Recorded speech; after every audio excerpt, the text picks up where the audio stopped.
শুধু এই একবার খাদিজাকে বুড়ি বলার কারণে মা আয়েশার থুতনি চেপে ধরেছিলেন। আল্লাহু আকবার।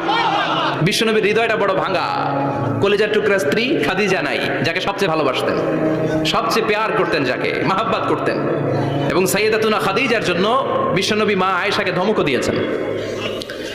সাইয়েদাতুনা খাদিজার কথা যখন বিশ্বনবী বলে বেড়ায় মা আয়েশার কাছে, খাদিজার কথা বললে মা আয়েশা বলতেন, ও নবী, কোন জাহিলি যুগে এক বুড়ি মহিলার সাথে আপনার বিয়ে হয়েছিল, মরে গিয়েছে, কবরে শুয়ে আছে।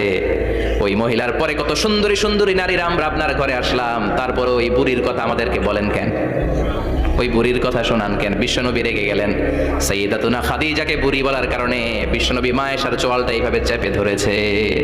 কোনোদিন স্ত্রীর গায়ে হাত তোলেননি, শুধু এই একবার খাদিজাকে বুড়ি বলার কারণে মা আয়েশার থুতনি চেপে ধরেছিলেন। আল্লাহু আকবার।